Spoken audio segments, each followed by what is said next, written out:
안녕하세요. 교회로 가는 길입니다. 네, 오늘은 제가 일을 하러 이제 가야 되는데 거기 가면서 걸어가면서 이제 삼일체 신학에 대해서 한번 얘기를 해보겠습니다.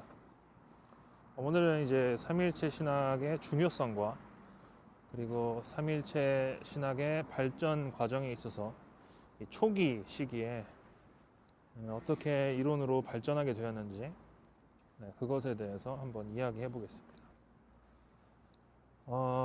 자, 삼일체로는요,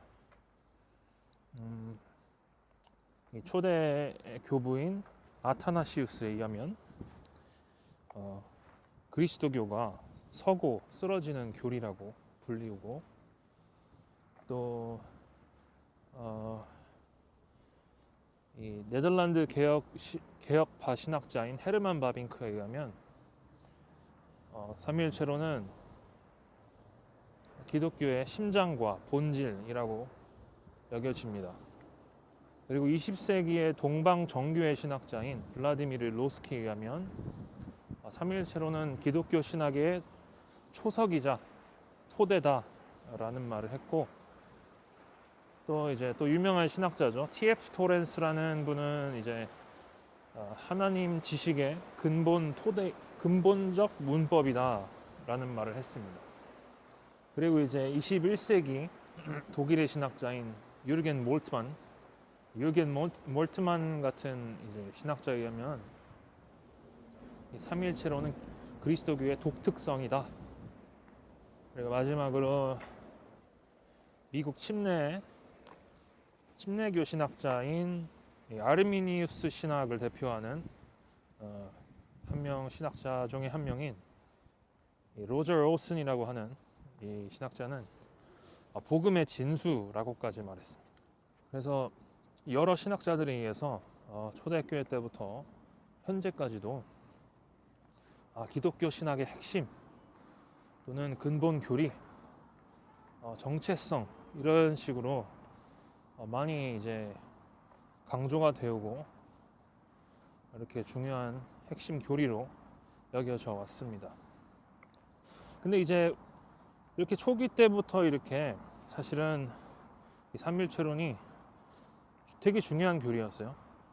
이 삼위일체론 때문에 이 니케아 공회까지도 열려서 나중에 니케아 신경과 또 니케아 콘스탄티노플 신경까지 나오고, 이 초기 기독교에 있어서 이 삼위일체론이 굉장히 중요했습니다.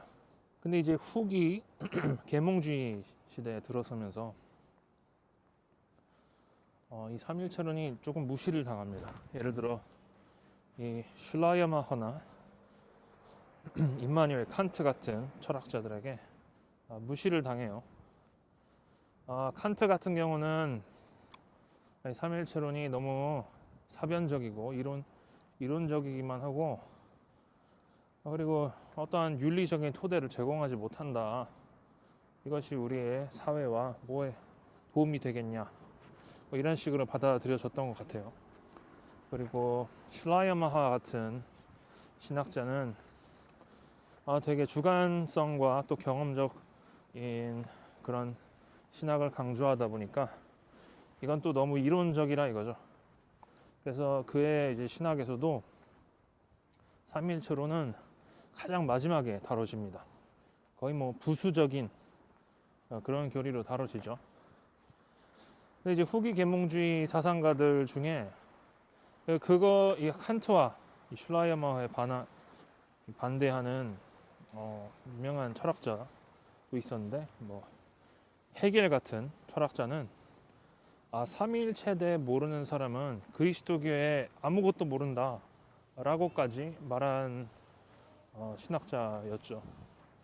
삼위일체로는 현재 이제 20세기 말부터 현재까지 다시 이제 삼위일체론의 르네상스기를 맞이하고 있습니다.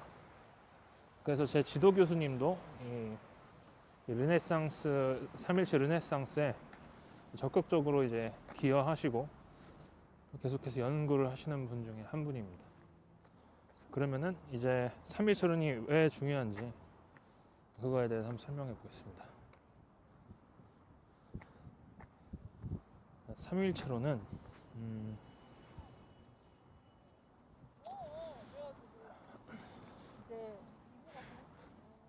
이게 제가 좀 적응이 안 되네요. 사람들이 옆에 지나다니는데 혼자 말하면서 가야 되니까 카메라 들고 좀 어색하네요. 네, 아무튼 이 삼위일체로는 많은 사람들이 생각하시는 것처럼 사변적이거나 혹은 뭐 굳이 신비의 교리, 신비의 영역인데 왜 굳이 이거를 이론화시키냐, 네? 굳이 이런 건 필요 없지 않냐 라는 식으로 여겨지기도 합니다. 근데 사실 그거는 사실이 아니고요. 삼위일체로는 사실 사변 이 책상에 앉아서 신학자들이 머리를 이렇게 막 짜면서 생각해낸 신학이 아니라 이 초대교회가 생겨나게 되면서 예배의 대상인 예수님, 우리가 그리스도교잖아요. 기독교. 예수님에 대해서 이제 생각을 해야 됐고, 또 예수님과 그들이 예배해오던 그런 그 유대교회의 일신론적인 그런 맥락에서 어떻게 예수님이 하나님이시고 우리의 경배의 대상이 되시고, 또 이제 기도는 하나님만을 위한 것인데 이 기도를 예수님께도 드려야 되는가, 경배와 감사도 예수님께도 드려야 되는가에 대해서 많은 기독교인들은 이미 그것이 당연한 것인 줄 알고 이제 구원의 경험을 토대로, 그들의 구원의 경험을 토대로 이제 예배를 해오고 있던 것이죠. 그래서 이제 이렇게 예배 대상으로서 아버지와 아들과 성령을 예배해 오던 이 기독교인들, 교회에서 예배해 온 중에 갑자기 이제 여러 이단들이 나타나기 시작한 겁니다. 특히 목사라고 하는 또는 감독이라고 하는 여러 사람들이 사벨리우스라든가 아리우스라든가 이런 사람들이 예배 이제 삼위일체론에 대해서 아주 다른 견해를 내놓기 시작한 겁니다.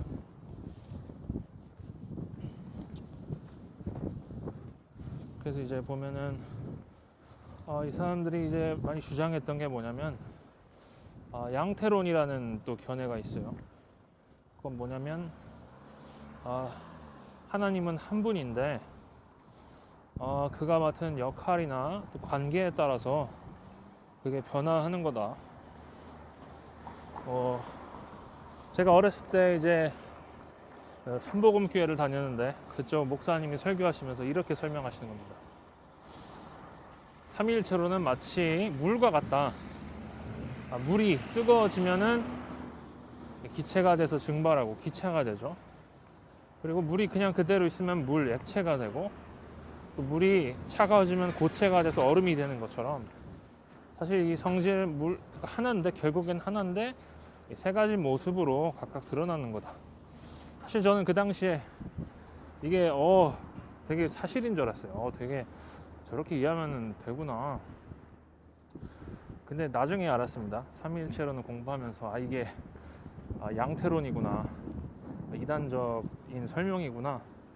이제 그 목사님은 이단이라기보다 제대로 조금 물으셨던 것 같아요. 그래서 그랬던 것 같고, 그 다음에 이제 또 다른 이단은 삼신론입니다. 삼신론. 너무 이제 세 명 하나님의 이제 아버지와 아들과 성령의 구분을 너무 명확하고, 그리고 그분의 이 일체성의 하나되심에 대해서는, 하나되심과 연합되심에 대해서는 너무 이렇게 분리를 시켜버린 견해를 내는 분들은 또 삼신론이라고 합니다. 이런 이단들도 있고요. 네, 어찌됐든 이렇게 초기에 이런 이단들이 생겨나면서 사실은 이 기독교가 굳이 왜 이론을 세워야 했을까요? 근데 이런 이단들이 생겨나면서 하나님의 이런 신비의 영역인 삼위일체 되심을 막 이론적으로 분석하고 그래서 그거를 막 하려고 하려고 하려고 했던 게 아니고 이단들에게 대항해서 뭐가 우리가 적어도 이렇게는 생각하지 말자.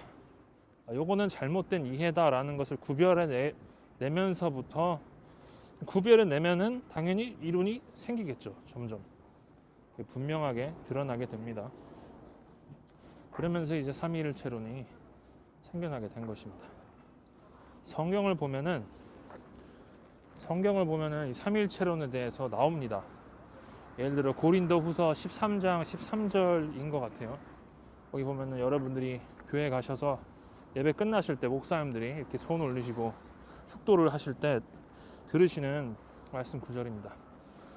주 예수 그리스도의 사랑과 또 하나님 아버지의 은혜와 그리고 성령의 교통하심이 너희 무리에게 함께 있을지어다, 이런 구절입니다. 여기서도 보면 이 세 위격, 하나님의 아버지 하나님, 그리고 아들 하나님, 성령 하나님이 이렇게 세 분으로 묘사가 되면서 각각의 임무를 맡으셔서 우리 무리 교회 안에서 일하시는 모습을 보게 됩니다. 성경에도 있지만 근데 이게 이제 이론으로 점점 정립이 되는 거죠. 그랬을 때 이 가장 먼저 이 이론으로 조금씩 이제 드러내기 시작한 분은 이 안디옥의 주교인 테오필로스라는 분이 조금 언급을 하긴 했는데, 근데 이제 언급은 했지만 정확하게 좀 더 삼위일체론을 정립하게 된 교부는 이 서방의 교부 터툴리안이라고 할 수 있습니다. 네, 이 터툴리안이라고 하는 분은 사실 목사가 아니고 평신도 신학자였습니다. 이분은 평신도임에도 불구하고 기독교의 진리에 대해 굉장히 관심이 많았고요. 그래서 여러 저서들을 남겼고, 이분은 이제 카르타고라는 당시 이제 아프리카 지역에 있는 곳에서 태어나셔서 처음으로 기독교 저술가 중에 처음으로 라틴어로 글을 쓴 교부입니다. 이제 교부라고 안 하는 상황이 카톨릭과 동방 종교에도 있어요. 왜냐하면 터툴리안이 쓴 책들이 다 그렇게 뭐 당시에 초기였기 때문에 이론적으로 다 맞는 거라고는 보기 힘들었거든요. 그렇기 때문에 교부라고는 안 하는 것 같습니다. 근데 어쨌든 초기 신학자죠. 이 신학자가 지금 20세기 지금까지 삼위일체론에 있어서 아주 중요한 단어들을 삼위일체론에 만들었는데요. 그건 뭐냐면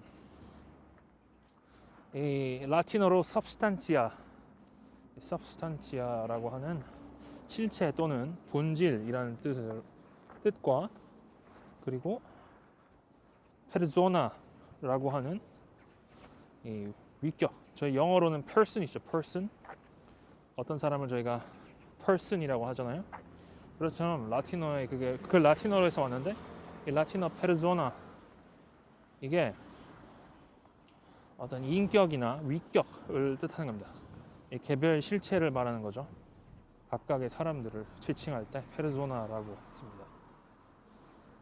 또 이제 터툴리안이 이것 말고도 우니타스라고 해서 하나의 연합성, 일체성을, 하나님의 일체성을 설명할 때 우니타스라고 설명했고, 또 삼위의 위격, 성부, 성자, 성령을 나눌 때는 라틴어 트레스, 3라는 걸 사용했고, 그래서 이 둘을 합쳐 우니타스와 트레스를 합쳐서 트리니타스라는 삼위일체의 이 단어가 완성이 됩니다.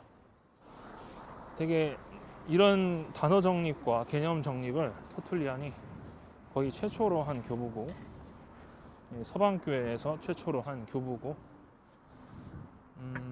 나중에 동방교회에서는 오리겐이라는 교부가 이제 또 이런 삼위일체론을 말합니다. 특히 이제 터툴리안의 개념에 있어서 substantia, 실체와 본질과 그리고 페르소나라고 하는 이 위격과 인격의 구분에 있어서 이 페르소나라고 하는 이 단어가 좀 문제가 됩니다. 왜냐하면 당시에 페르소나라는 뜻이 그 터툴리안 당시 문화에서는 약간 그 연극에서 사용하던 거를 뜻했습니다. 연극에서 누가 가면을 가지고 나와서 이렇게 딱 바꿔 끼는 거죠. 내가 이런 역할을 했다가 이 가면을 쓰면은 이런 역할을 되고, 그러니까 가면이라는 그런 의미가 내포가 돼 있었습니다. 그렇기 때문에 사실 터툴리안은 그런 의미는 없었는데 그런 당시에 그런 뜻으로 그 단어가 종종 사람들에게 인식이 되었기 때문에 나중에 사벨리우스라고 하는 이단에 의해서 이것이 잘못 인용되거나 또는 그런 이단들에게 오히려 힘을 주게 되는 그런 계기를 또 마련하게 된 것이죠. 그래서 이제 그런 문제가 좀 있었고요. 그러니까 이 서방교회에서 사용하던 이 단어들이 동방교회로 이제 번역이 돼서 넘어가게 되는데요. 이 substantia, 이 실체가 헬라어인, 그리스어인 우시아로 넘어가고 번역되고, 그 다음에 페르소나라고 하는 이 위격과 인격이란 뜻이 이 헬라어 그리스어인 프로소폰이라는 것으로 번역이 되게 됩니다. 이제 그리스어 혹시 하시는 분이 있으면 아시겠지만 프로소폰은 얼굴이란 뜻이죠. 근데 이제 이게 번역이 될 때 이 페르소나라고 했던 이 라틴 문화에서도 약간 연극에서 쓰는 가면이라는 역할을 했다면 이 동방에서도 얼굴과 가면이라는 뜻으로 많이 쓰이던 용어였습니다. 그렇기 때문에 동방 교회에서는 터툴리안을 이단으로 생각을 할 정도로 아주 심각한 문제를 낳게 됩니다. 나중에 이제 오리겐 같은 교부도 동방 교회의 교부이죠. 처음으로 이 삼일체론 정립한 오리겐도 이 삼일체론을 잘 얘기하지만 그가 약간 조금 모순된 이 논리들을 가끔 이제 할 때가 있었습니다. 여기선 저랬다가 여기선 또 저랬다가 막 왔다 갔다 하는 모습을 보이고, 오리겐의 문제점 하나가 이 종속론이라고 해서 이 아들과 성령이 마치 이 아버지와 다른 약간 너무 아버지에게 의존적이고 되고, 아버지를 하나님 같은 동등한 하나님이 아니고 이 아버지 하나님 아래에 두는 존재로 오리겐이 약간 그런 뉘앙스를 많이 풍겼습니다. 그래서 오리겐의 이런 모순된 이론들과 또 이러한 종속론적 경향들이 나중에 이 니케아 공회가 열리게 되는 그런 시초를 마련하게 됩니다. 그래서 나중에 니케아 공회에서 아리우스파라고 하는 이단들과 아타나시우스, 저희 개신교에서도 교부로 받아들인 아타나시우스가 만나서 치열하게 신학적 논쟁을 하고요. 아타나시우스가 주장했던 이 아버지와 아들은 같은 본질의 하나님이다라는 것이 이렇게 정통 교리로 인정을 받게 됩니다. 그래서 저희가 지금도 찾아보시면은 이 니케아 신경이 그런 의미를 가지고 있습니다. 그래서 되게 중요한 신경이고요. 다음 시간에 제가 소개해드릴 교부 중에 이 동방 교부들이라고, 동방의 카파도키아 교부라고 불리는 이분들을 다음 시간에 소개해드릴 건데, 이분들이 있기 전까지 동서방 교회에서 초기 기독교 시대 때 아주 이 삼일체에 대해 혼란이 많았습니다. 혼란이 많는다면 당연히 이단들도 이렇게 떵떵거리면서 할 수 있고, 뭔가 이렇게 이런 제대로 된 정통적인 삼위일체 교리가 정립이 되게 시급했던 거죠. 근데 어쨌든 니케아 공회에서 그것에 어느 정도로 기초를 마련했지만, 그 이후에 있던 이 성령에 또 대해서는, 그러면은 이 성령에 대해서 니케아 신경이 많이 이렇게 말하고 있지 않거든요. 그렇다 보니까 또 이단들이 또 이렇게 막 태클을 걸었던 겁니다. 그래서 그거를 이제 또 정립하고자 가파도키아의 새 교부가 나서게 되는데, 그것은 다음 시간에 제가 말해보고요. 네, 오늘은 아마 이제 곧 여기까지가 될 것 같은데, 아타나시우스가 나중에 또 아타나시우스 신경을 쓰게 되는데, 거기에서 아타나시우스가 이런 말을 해요. 삼위일체론과 여러 가지를 다 고백한 후에 마지막에 이런 말을 합니다. 이 보편적 신앙을 받아들이지 않는다면, 이러한 것에 확신을 가지지 못한다면 구원에 이르지 못할 것이다 라는 말을 아타나시우스가 합니다.